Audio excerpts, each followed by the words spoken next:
ಅತ್ತೆ ಏನತ್ತೆ ಇದೆಲ್ಲ? ನಾಳೆ ಪಾರ್ಟಿಗೆ ಗೌರಿ. ಪಾರ್ಟಿಗ?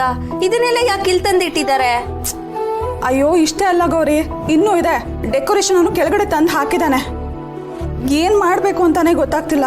ಮೇಡಮ್ ನೋಡಿದ್ರೆ ಸುಮ್ಮನೆ ಬಯಸ್ಕೋಬೇಕು. ನನಗೆ ಟೆನ್ಷನ್ ಆಗ್ತಿದೆ. ಅತ್ತೆ ಟೆನ್ಷನ್ ಮಾಡ್ಕೋಬೇಡಿ, ನಾನು ಇದೀನಲ್ವಾ, ನಾನು ಎಲ್ಲ ಮಾಡ್ತೀನಿ. ನೀನ್ ಡೆಕೋರೇಟ್ ಮಾಡ್ತೀಯಾ? ಅತ್ತೆ ನಮ್ಮೂರಲ್ಲಿ ಅರಮನೆಯಲ್ಲಿ ಏನೇ ಫಂಕ್ಷನ್ ಆದ್ರೂ ನಾನೇ ಡೆಕೋರೇಟ್ ಮಾಡ್ತಾ ಇದ್ದಿದ್ದು. ನೋಡ್ತಾ ಇರಿ, ಬೆಳಿಗ್ಗೆ ಅಷ್ಟರಲ್ಲಿ ಈ ಮನೆ ಲಕ ಲಕ ಲಕ ಅಂತ ಹೊಳಿತಿರತ್ತೆ. ಅಲ್ಲ ಕಣೆ, ತುಂಬಾ ಕೆಲ್ಸ ಇದೆ.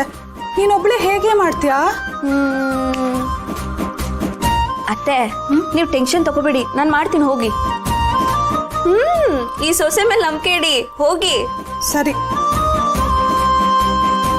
ಏ ಡ್ರೈವರ್,